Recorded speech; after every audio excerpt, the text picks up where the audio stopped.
इलाहाबाद उच्च न्यायालय ने आदेश दिया है कि आईएएस को पुलिस कस्टडी में पेश किया जाए। ऐसा कसूर क्या है आईएएस अफसर का? वो अभी उत्तर प्रदेश कैडर का सीनियर आईएएस अफसर, पुरुष नहीं है, महिला है, और कद्दावर आईएएस अफसर। जहाँ जहाँ मैडम रही हैं वहाँ वहाँ जलवा रहा है।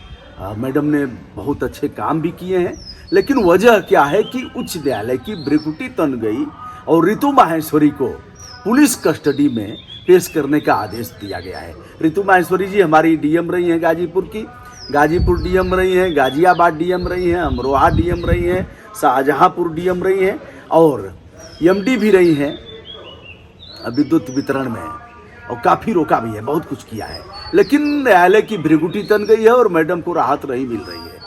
पूरे उत्तर प्रदेश के आईएएस खेमे में हड़कंप मचा हुआ है। मुख्यमंत्री से लेकर के मुख्य सचिव तक यह मामला गया है और लोग सोच रहे हैं कि होगा क्या, न्यायालय को कैसे मनाया जाए। उच्च न्यायालय ने जो आदेश पारित किया उसके खिलाफ सुप्रीम कोर्ट में मैडम गई और सुप्रीम कोर्ट के मुख्य न्यायाधीश रमना साहब ने कहा कि इस मामले में हम कोई हस्तक्षेप नहीं करेंगे। मजाक बना लिया है क्या आप लोगों ने? कोर्ट का आदेश होता रहे और ऐसे ही उसे न मानने की आदत हो गई है। फिर कोर्ट ने कहा, रमना साहब ने कहा कि आप तो मैडम को पता है, सब आईएएस अफसर हैं, उन्हें नियमों का ज्ञान है।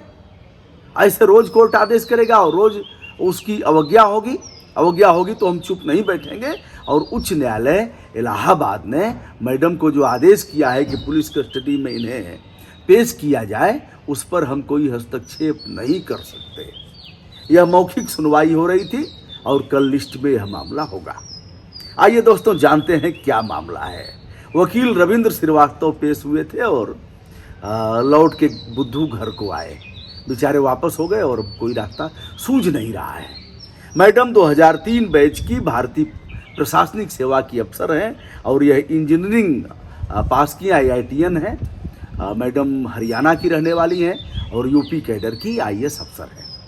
अब आइए हम जानते हैं मामला क्या है कि मैडम से चूक कहाँ हुई और अवमानना के मामले में कोर्ट कर क्या सकता है। क्या केवल बुलाएगा, फटकार लगाएगा और छोड़ देगा, या फिर जेल और जुर्माना भी हो सकता है? संविधान में कहाँ वर्णित है अवमानना? एक शब्द अवमान है, अवमान। अगर सदन के आदेश की अवहेलना किया और ऐसे कुछ होता है जैसे विधान सभा, विधान परिषद, लोकसभा, राज्यसभा, अगर इनका अवमान होता है तो इनके स्पीकर को यह अधिकार है कि वह तलब करेंगे, तलब करके पूछेंगे क्यों ऐसे किया। चलिए हम कोर्ट पर आते हैं। यह उच्च न्यायालय और सर्वोच्च न्यायालय, माननीय उच्च न्यायालय और माननीय सर्वोच्च न्यायालय को अधिकार है अवमानना के मामले में। यह न्यायमूर्ति होते हैं और निचला स्तर न्यायाधीश का होता है उसके नीचे। चलिए हम इस पर न जाते हुए सीधे सीधे आते हैं ऋतु माहेश्वरी जी के मामले में। ऋतु माहेश्वरी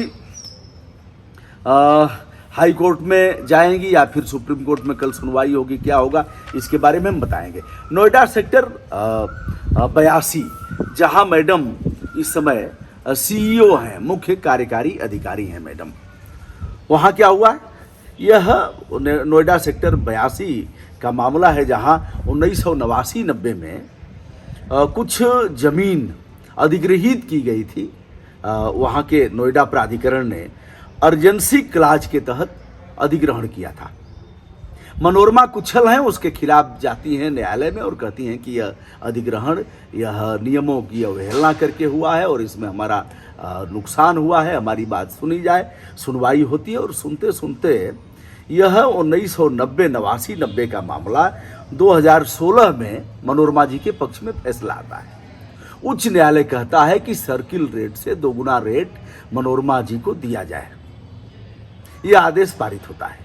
इस आदेश के खिलाफ ऐसे पालन नहीं करते हैं लोग, फिर अगले न्यायालय में जाते हैं, उलझाते जाओ, टीए बनता रहता है और खेल होता रहता है, एक बार नहीं मान जाएंगे।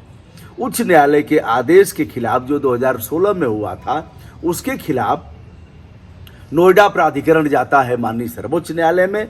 माननीय सर्वोच्च न्यायालय इनकी बात सुनता है, दोनों पक्षों की सुनवाई करने के बाद इस निष्कर्ष पर पहुंचता है कि मनोरमा कुच्छल का मामला सही है और उच्च न्यायालय ने जो आदेश पारित किया है वह विधि के अनुकूल है। हम इस पर कोई हस्तक्षेप नहीं करेंगे। उच्च न्यायालय के आदेश का पालन उसके बाद भी नहीं होता है। मनोरमा कुछल दौड़ते दौड़ते दौड़ते दौड़ते थक जाती हैं और अंत में कोर्ट इस मामले को गंभीरता से लेता है।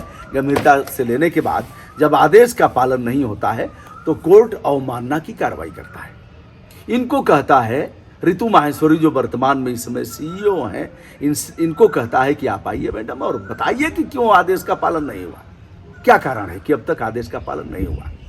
अब होता क्या है, शुक्रवार को मैडम को जाना था। वकील श्रीवास्तव जी प्रस्तुत हुए और कहा साहब आ रही हैं मैडम, उनकी जो जहाज है ना 10:30 बजे दिल्ली से चलेगी और फिर यहाँ आ जाएंगी।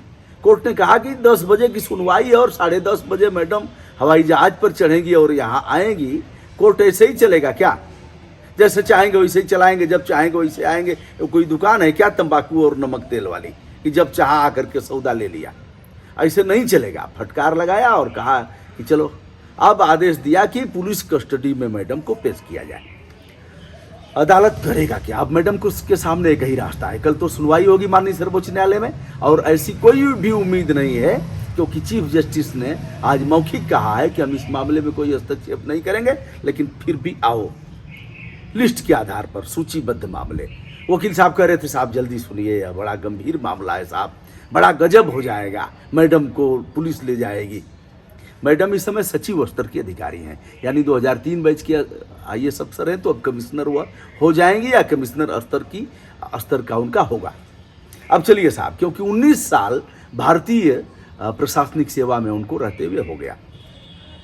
आइए बताते हैं। संविधान के अनुच्छेद 129 एवं 142(2) में यह अवमानना को वर्णित किया गया है और अवमानना अधिनियम 1971 में इसे परिभाषित किया गया है। अवमानना के मामले में कोर्ट को अधिकार है कि वह इन्हें 6 महीने की जेल की सजा दे दे।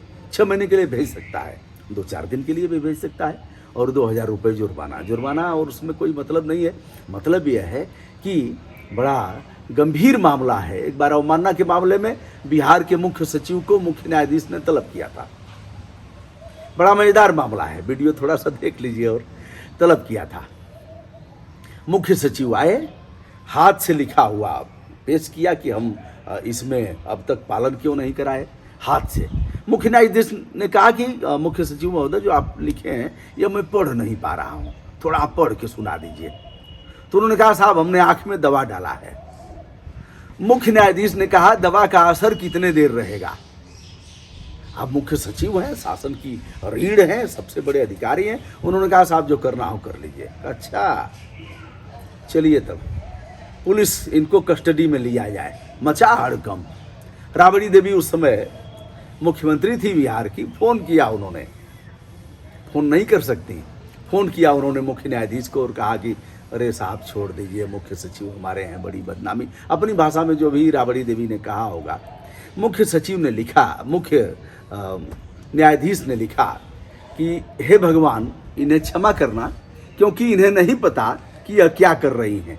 एक भारत के न्यायपालिका के इतिहास में यह एक बड़ा मामला है कि उन्होंने लिखा कि इन्हें क्षमा करना क्योंकि इन्हें नहीं पता कि यह क्या कर रही हैं। मैडम ने करोड़ों रुपए की बिजली की चोरी को भी रोका। एक बड़ा लंबा मामला है, करोड़ों करोड़ की बिजली का मीटर के मामले में। और जो बिजली की चोरी होती थी तो मैडम ने उस पर काफ़ी कुछ किया और एक कटियाबाज उसमें मैडम ने रोल भी किया है। तो यह भी मामला है।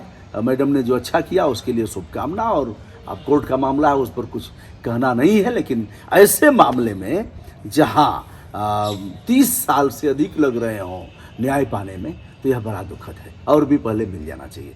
बहरहाल मुख्य सचिव बाहर आए तो यह सब अवमानना के मामले हैं। ऋतु माहेश्वरी का क्या होगा? मैडम से हमारे भी अच्छे संबंध रहे हैं और बड़ा अच्छा काम की। गाजीपुर में जहाँ जहाँ रही एक्शन लेती थी, कोई मामला लंबित नहीं रहता था। तो मैडम का क्या होगा? आगे देखते हैं और फिर हम फॉलो अप करने का प्रयास करेंगे। मैं हूं ब्रजभूषण दुबे, यूट्यूब चैनल ब्रजभूषण मार्कंडे से। आज कोर्ट की अवमानना और एक सीनियर आईएएस अफसर पर जो अवमानना का मामला है, जो ग्रहण लगा हुआ है और पूरे शासन में खलबली मची हुई है, देखिए आगे आगे होता है क्या। सादर प्रणाम, नमस्कार।